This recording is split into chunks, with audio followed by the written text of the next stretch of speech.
Let me tell you about the time I tried to impress a girl and ended up getting chased by a goose. Spoiler, it didn't work.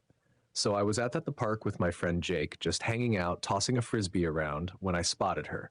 She was sitting on a bench reading a book, and she was absolutely stunning.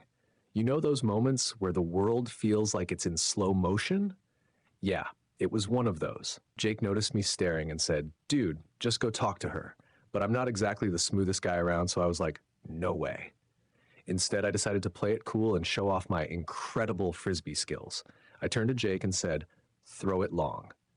My plan was simple: catch the frisbee in a way that made me look athletic, confident, and, most importantly, not like an idiot. Jake, being the wingman he is, launched the frisbee as far as he could. Now, here's where things went wrong. I started running for the frisbee, full sprint, determined to make the catch of the century.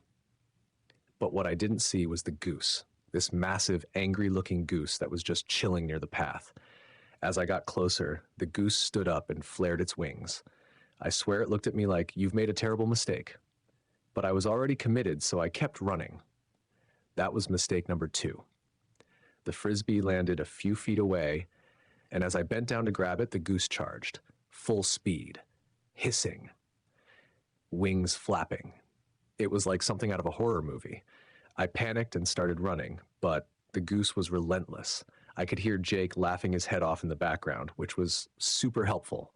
The girl on the bench, she put down her book and started watching the whole thing unfold. Great. Just great. At this point, I'm zigzagging through the park, trying to dodge this angry bird. People are staring, kids are pointing, and one guy even shouted, "Run, dude, run!" like I wasn't already trying. Eventually, I managed to dive behind a tree, and the goose finally lost interest. It strutted away like it had won some kind of battle, and honestly, it did. I was out of breath, covered in grass stains, and my pride was completely shattered. When I got back to Jake, he was practically on the ground, laughing so hard he could barely breathe. The girl on the bench? She smiled at me and said, "Nice moves," before going back to her book. So, yeah, not my finest moment, but hey, at least I made an impression, right? Moral of the story: if you ever see a goose, don't try to act cool. Just walk away. Geese don't care about your confidence, and they definitely don't care about your love life.